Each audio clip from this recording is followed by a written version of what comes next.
Naruto and Sasuke have always been two sides of the same coin. It's hard to imagine any world where Naruto does not have Sasuke to contrast him. Strange enough though, this almost happened once. You see, in the original plot for Naruto, Sasuke was nowhere to be found, nor was he ever planned to be introduced. Only when his editor demanded Naruto have a rival at the last minute did Kishimoto add him in. So the Naruto story we have now almost never was. But thankfully, we got Sasuke to be the opposite of Naruto. Their roles determined by the past they lived and how they chose to interpret those struggles they went through. But now we've switched those pasts. We've switched their births, their childhoods, and their roles. We've already seen some changes occurring in Sasuke and Naruto. So the question remains, will they diverge yet again? And if so, how? Or is it possible that due to their differences in history, they will have the reason to stay together for good? There's only one way to see, and that's to let this story continue. I hope you will stick with me as we continue this tale. A tale of two boys and the histories they were never supposed to have.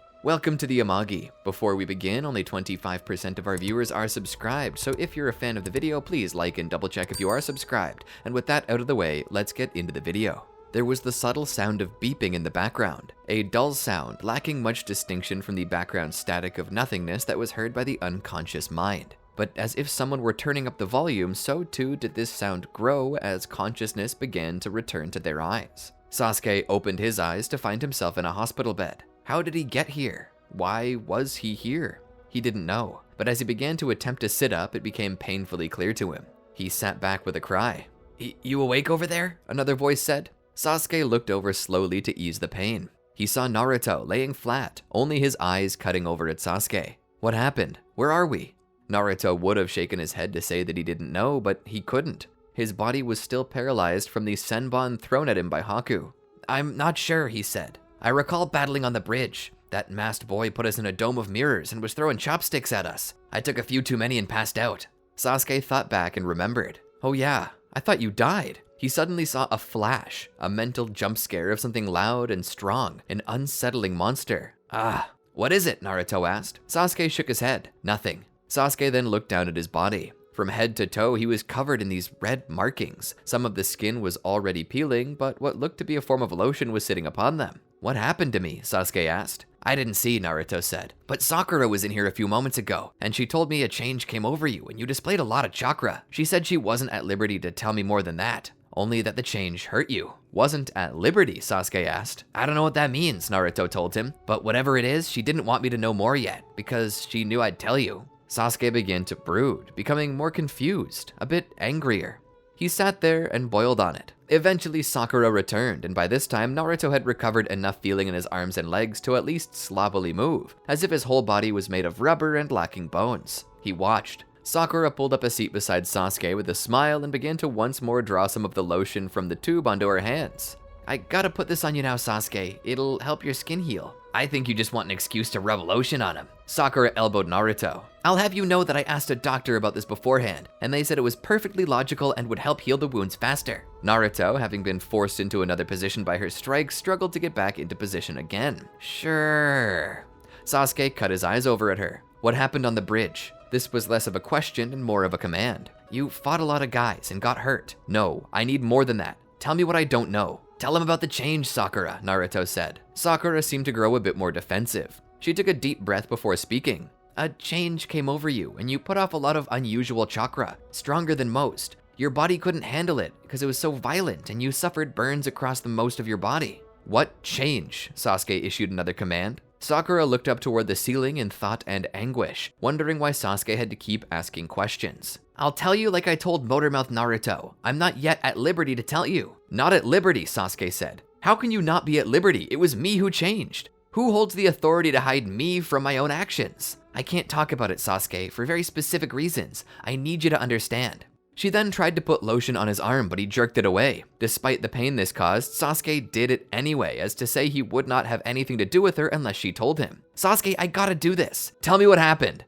"Sasuke, I can't." "Tell me," he shouted. "Sasuke, I'm not allowed." "You transformed," a fourth voice said as it entered the room. All eyes turned to look except for Naruto, who was still trying to maneuver his body again to even face in the direction of the door. "Tell me something I don't know," Sasuke said. Kakashi, walking deeper, stood at the foot of the bed where Sasuke laid. Naruto was wounded in battle. pretty badly. He lost consciousness and his vitals were suppressed. You believed him dead and you lost control over yourself emotionally. You transformed into the nine-tailed demon fox. Sasuke was confused. By this time, Naruto was facing Kakashi again, his eyes full of confusion.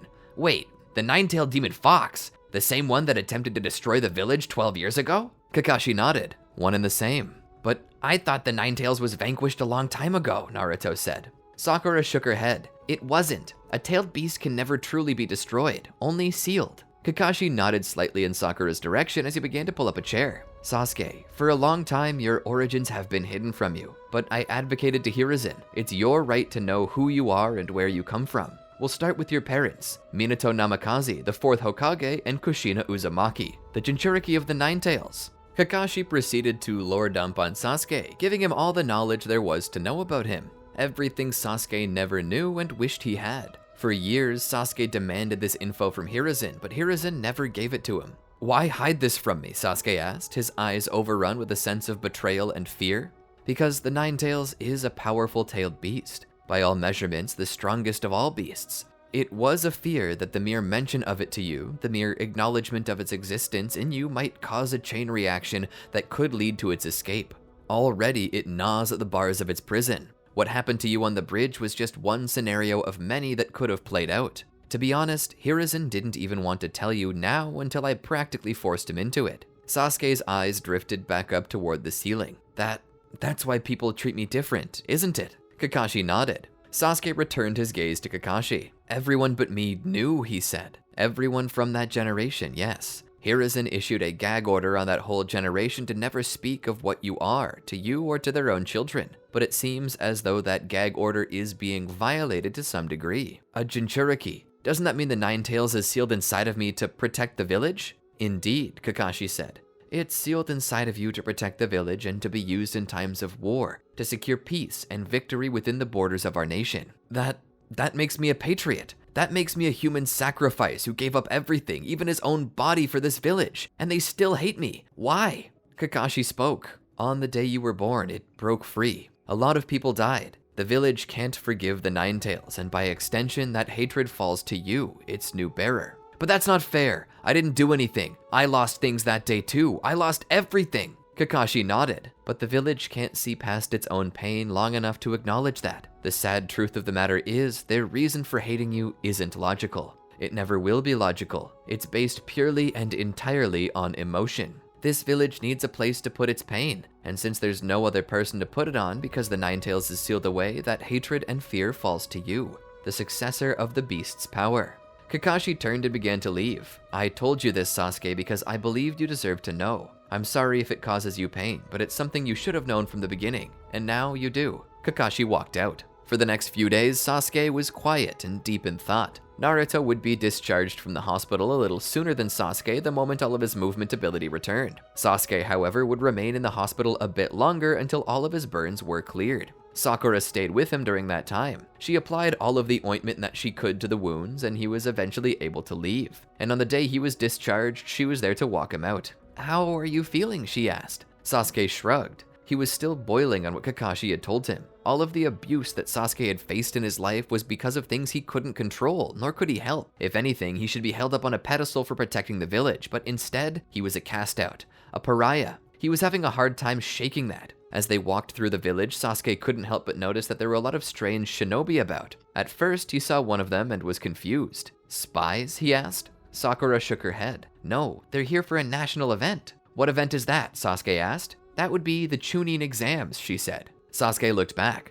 The Chunin exams are soon? Sakura nodded her head. They're about to begin. All of the genin that each village believes are ready have been sent here to attend in hopes that they can display enough ability and aptitude to be promoted to the next stage of shinobi. Sasuke understood what the Chunin exams were. He wasn't ignorant. He simply wished to know when they were. Eventually, Sasuke and Sakura met up with Kakashi and Naruto. When they came together, Kakashi offered them some good news. I spoke with Hiruzen. I told him about the exploits you all undertook in the Land of Waves, what you survived, and what you all went through, and he was rather impressed. He allowed me to offer you the chance to take the Chunin exams. Sasuke knew that this wasn't true. What really happened is that Kakashi likely told the Hokage about how badly Sasuke had taken the news, how betrayed and upset that he felt, realizing everything he went through was all due to some hidden secret that everyone but he knew. This was an olive branch, a bribe. The Hokage was allowing them to take the Chunin exams because he didn't want Sasuke to be mad anymore. Well, that wasn't gonna happen. Sasuke would take the Chunin exams, and he would surpass everyone else. He would use his anger to do it. So the group was allowed to go sign up, but as they got there, they were stopped by Rock Lee. Jumping down from the upper floor, he demanded a battle against the last of the Uchiha. Naruto, confused, pointed to himself. Me? Rock Lee nodded. I demand a match against you! Naruto looked around. Can't we just wait until the Chunin exams? We gotta hurry. I've got a very limited window to sign up. I do not know if you will make it to the exhibition matches. It is no guarantee that any of us will be there. I request a match now, so that I may see where I stack up against you and your very special dojutsu.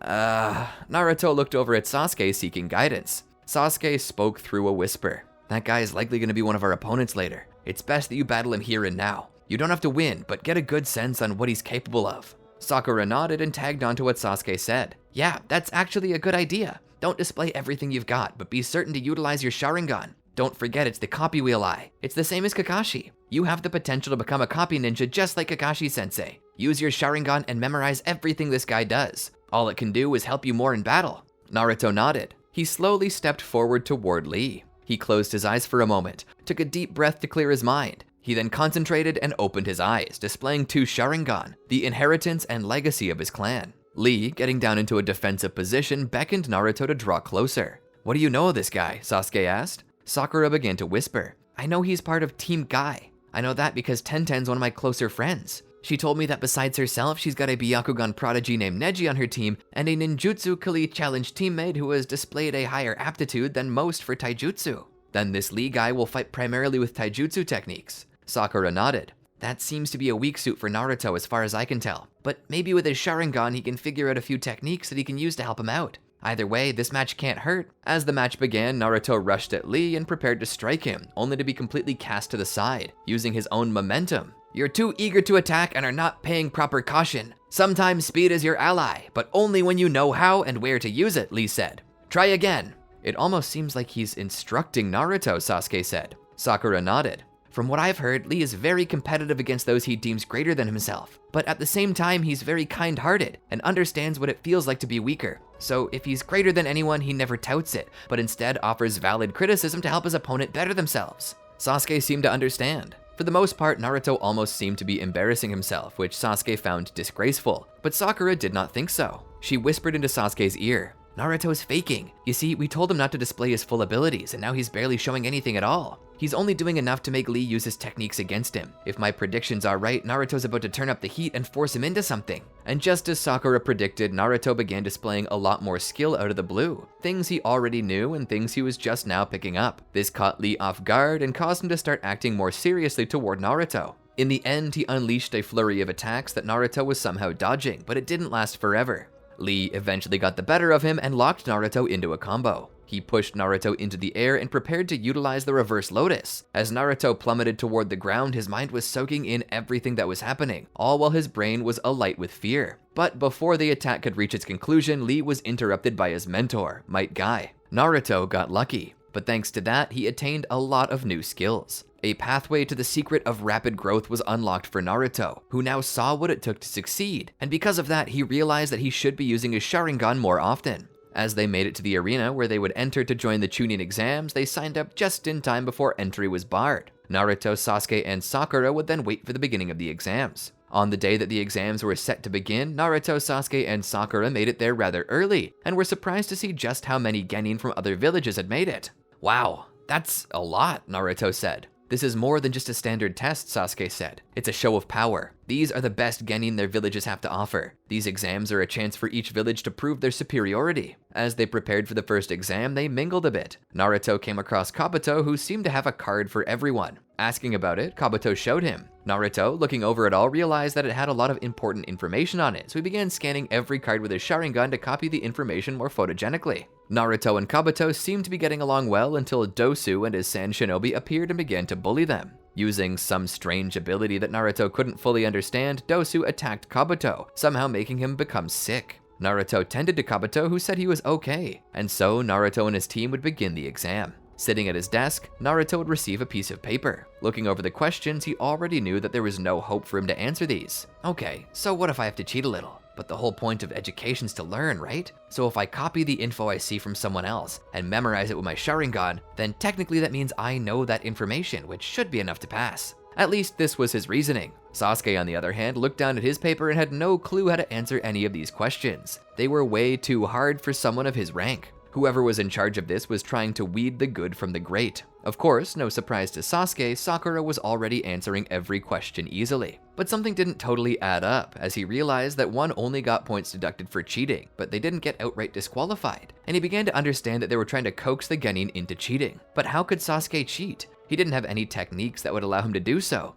While he may have been allowed to join the Chunin exams, he was still a fresh genin who had only just learned enough chakra control to walk along vertical surfaces, let alone any ninjutsu that would allow him to know things he shouldn't. That's when someone nudged him. Looking over, he saw the person beside him offering him a piece of paper. Sasuke looked at it and saw it was already answered, not just logically and correctly, but also in the most beautiful handwriting. The top of the sheet said Haruno Sakura on it. Looking back, Sasuke saw Sakura smiling at him with a wink. The person beside him bid Sasuke to give them his paper. Sasuke did that and watched as they played past the note all the way back to Sakura. Most of the people passing it around were close friends of Sakura who seemingly were doing her a solid. While it was a bit embarrassing, he knew that it would at least keep him in the race. It was after time had expired that the proctor, Ibiki Marino, said that none of the rest of the test mattered, and that the only question that really mattered was this final one. Failure to answer correctly was an instant failure without the chance to retry for an entire lifetime, and answering it properly would cause one to pass regardless of how badly they did.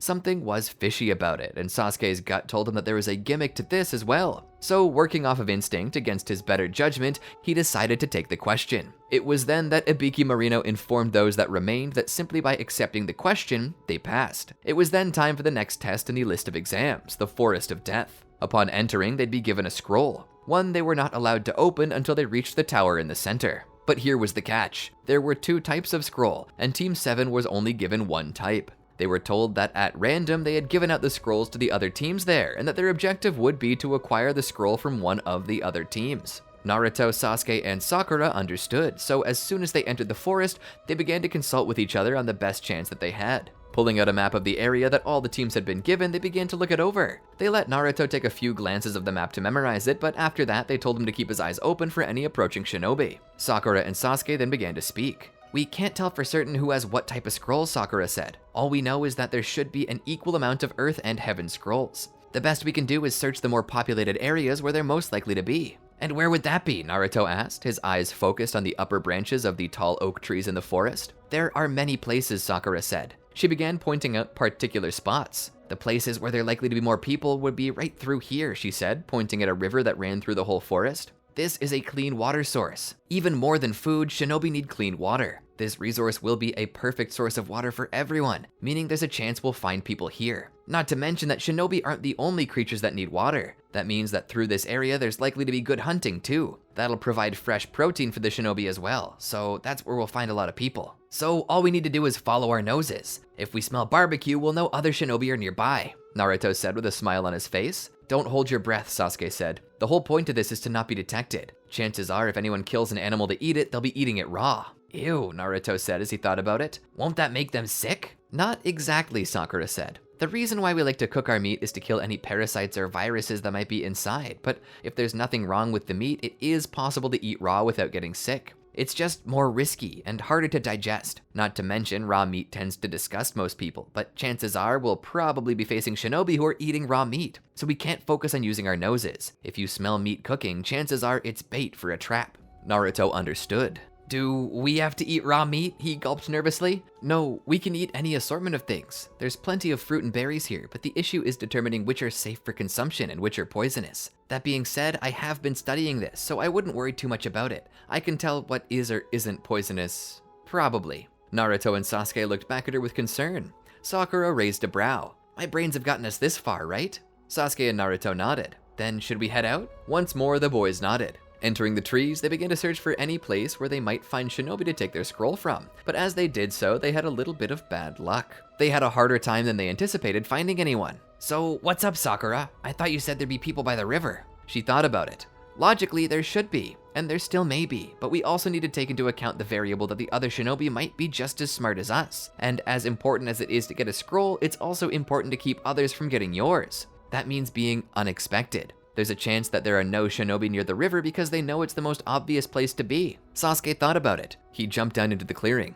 Then we try a new strategy. And what's that? Sakura asked. We walk into a trap. I can't even tell you how dangerous that is, Sasuke, Sakura said. I know, but the whole point about getting a scroll is that we need to find somebody first who has the scroll we're looking for. Wouldn't it be easier to let them find us, he asked. Yeah, it would, but the issue is when we let them find us, we're at the disadvantage. They'll be able to spy on us and launch an attack from anywhere, and we won't be able to counter. We'll be at their mercy, she said. Sasuke shrugged. Whether we win or lose is going to be under the same conditions of if we had the advantage. In the end, this is a test of skill, and while there may be shinobi who are stronger, there are also those who are weaker and likely more headstrong than us. So I say we give our plan a go. Naruto then spoke. I can't lie, he makes a good point. Sakura kept switching her gaze between Naruto and Sasuke. You two know they made us sign a waiver, right? People can and possibly will die, or at least be mortally wounded here. We're playing with our lives, she said. I understand that, Sasuke said. I'm willing to take the risk. If you're not, then get out of here. Sakura lowered her head in defeat. Fine, we'll do it your way. Sasuke smiled. Good. Turning back to the forest, he shouted as loudly as he could. We have the Heaven Scroll! If you're looking for a Heaven Scroll, come and get it. Sakura cringed at the shouting. No turning back now, Naruto said. They waited for a while, but not long. Eventually, someone appeared. A lone shinobi. Sasuke looked around and scoffed. Where's the rest of your team, he asked. I don't need them to take you down, Shiore said. It was then that the long snake-like tongue that existed within Shiore's mouth began to appear. It was unsettling to all who were there, but Team 7 got into a defensive position. It was then that the shinobi began utilizing a very powerful mental attack. As soon as he did, Sakura gasped. Her heart rate was spiking, her breathing had quickened, and she began to sweat intensely. She felt like she was dying. What's happening? Naruto too was struggling, it seemed. Tears had begun to enter his eyes. Sakura grabbed at her chest like she was having a heart attack. What's going on? Genjutsu? No, that isn't it.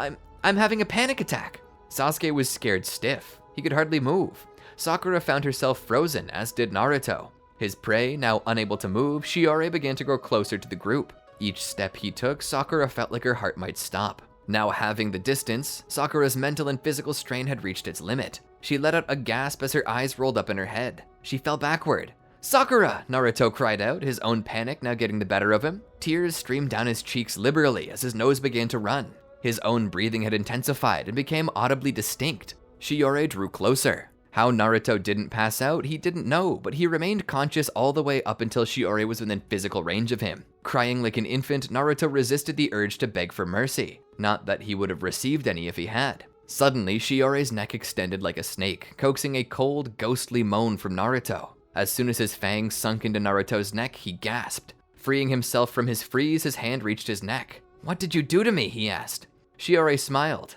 I think I want your eyes. Suddenly, the pain from Naruto's wound set his nervous system ablaze. Naruto cried out in agony before falling over. At this point, Sasuke was reaching his mental limit, and now that Naruto was knocked out, he knew that he was the last target Shiore would focus on. Sasuke was regretting calling out for a challenge, but as Shiore drew closer, he felt his mental state snap again. He felt a deep and powerful flame from within begin to rage and explode outward with a powerful roar. Sasuke roared with it as his body was overrun with crimson chakra. Suddenly, movement was no longer an issue for him, nor was fear. Something far scarier and far more powerful existed within Sasuke, and he was now using it. Sasuke was on Shiore in a moment, surprising him. His true strength and speed made manifest, he got close enough that his clawed fingernails made a connection with Shiore's face, shredding it a bit. It was then that Shiore laughed as he reached up and began to rip away at his own face, revealing another face below. It had been a mask this whole time. Orochimaru, now barefaced, stood there and laughed. It's impressive to think that someone could survive my attacks like this. Few shinobi can survive my killing intent, let alone a genin. But by the looks of you, I can sense something very different. Orochimaru smiled. Sasuke was not in the mental state right now to trade words with him, as he was more enraged and manic, like a rabid dog seeking one thing: murder. Sasuke rushed at Orochimaru and began to push him back, but as Orochimaru still had the advantage in control and intelligence, he prepared for a counterattack. That is, until Sasuke displayed usage of complex reasoning. He was more than a wild animal. He was still a shinobi, and he was displaying that now. Dodging out of the way of an attack, he landed upside down on a branch, where he began weaving hand signs faster than Orochimaru could detect. Sasuke released a fireball so large that it threatened to engulf the whole segment of the forest in flames. Orochimaru, cut off from Sasuke and the others, would proceed to retreat for the time being.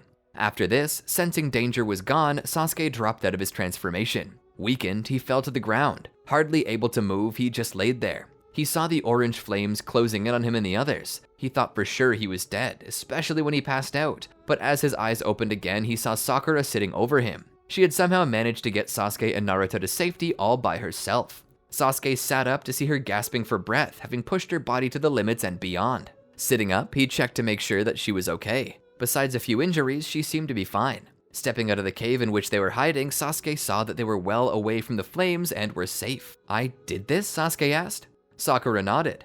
"When I was getting us out, I heard Konoha showing up to fight the flames. I think we're safe here for the time being." "They won't interfere with the test though," Sasuke said. "So even if we did get attacked near the fire, they'd be unable to help us." Sakura thought about what Sasuke was saying and nodded. Not long after, Team Dosu showed up to try to assassinate Naruto in his sleep, believing that only they should be favored as the new vessels of Orochimaru. But Sasuke, now managing to control his initial Jinchuriki cloak, manages to match and push them back. That's when an enraged Naruto woke up. Utilizing the cursed mark of heaven, he manages to push Team Dosu off of them, but not before Sasuke can secure their Earth Scroll. They manage to calm Naruto down by reminding him that he's safe. They then all head to the center of the arena where they'd meet with Iruka, who would congratulate them on their completion of the second exam. Sakura informed Iruka about what happened, and Iruka informs them that there had been an incident where Shiore's body was found dead and lacking a face.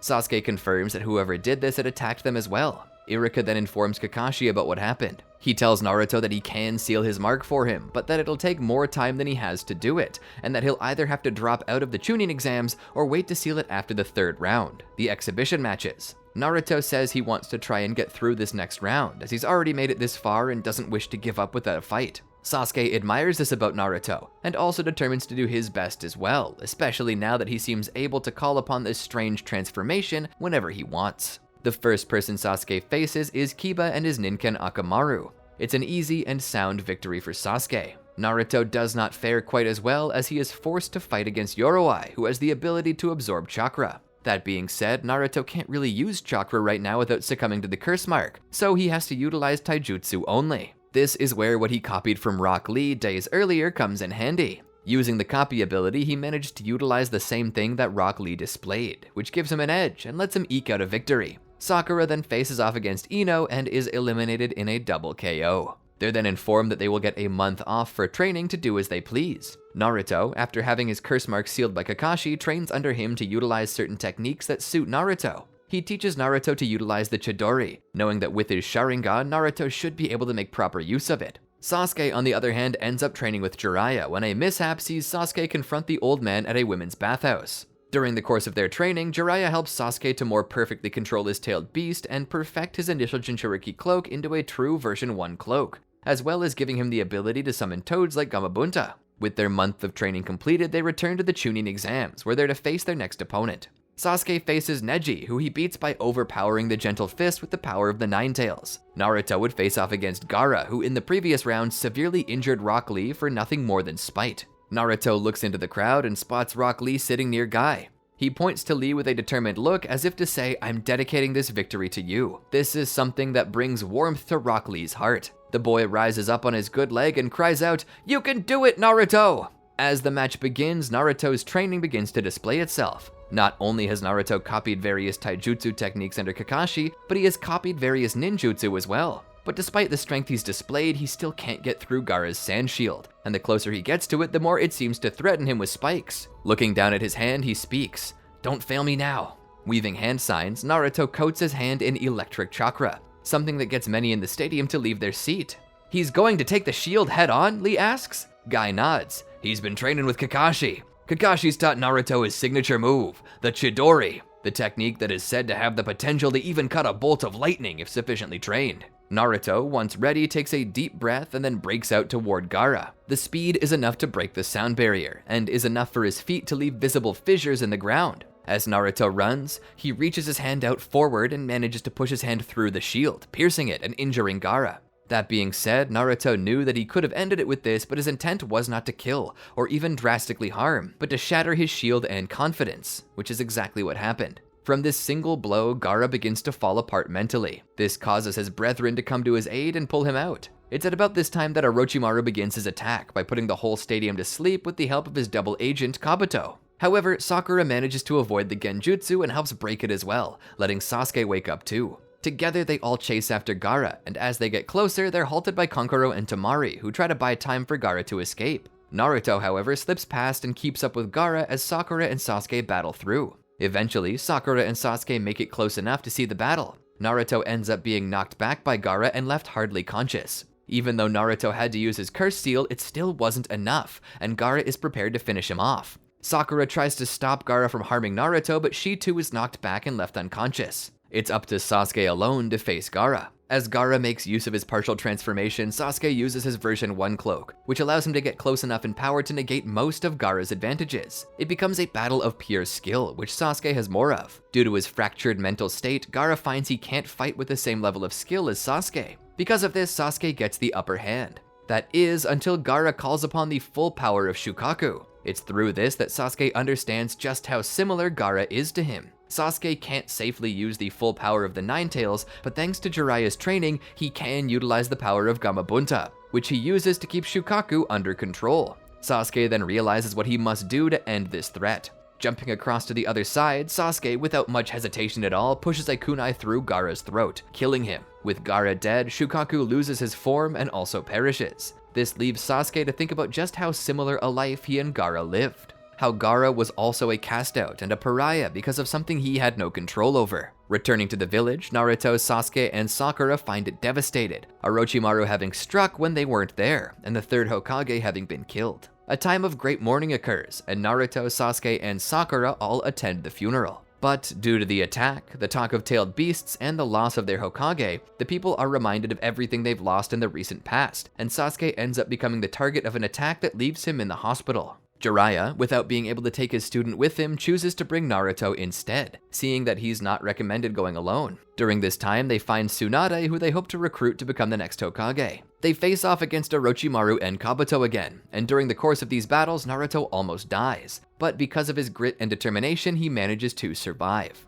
Jiraiya would comment that Naruto, despite being an Uchiha, reminds him more of Minato than even Sasuke does. On the night that they return home, Naruto is attacked by the Sound Four, who try to convince him that the only way to survive Itachi is to join Orochimaru and allow him to give him the means to defeat his brother. Naruto, however, refuses and remains in the village. Sasuke, on his way home that night from the hospital, finds the Sound Four, who, realizing his true potential and what their master thought about him, offers him a chance to join their master too. Thinking it over, he's determined to leave, despite his friends. Going home and packing a bag, he finds himself surprised as he approaches the front gate. "What are you planning to do, Sasuke?" Sakura asks. He doesn't look back at her. "I'm leaving."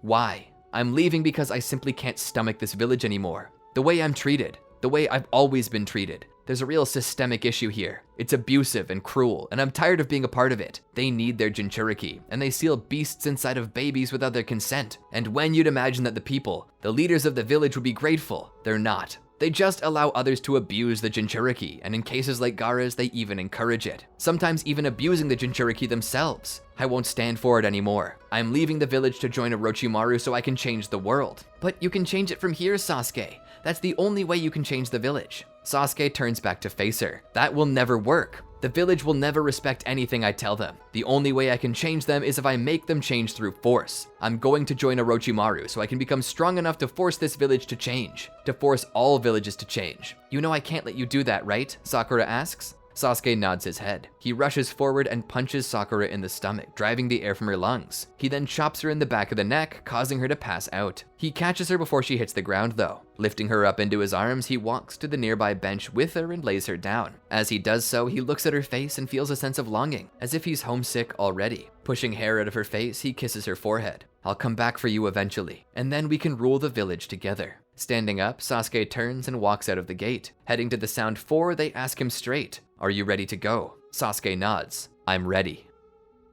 And that's where I plan to stop it for now. Just as you might have expected, Sasuke finds a reason to choose darkness. Some people are just too stubborn to change. Sasuke could only see the darkness, while Naruto could only see the light, and because of that, the both of them were led into these situations. That's how it would always be. But anyway, I hope you enjoyed the video. If you did, leave a comment and consider giving the video a like. Subscribe and ring the bell so you don't miss more new videos from our channel. And if you need something to tide you over until the next chapter, try one of these other videos. Until next time, peace out.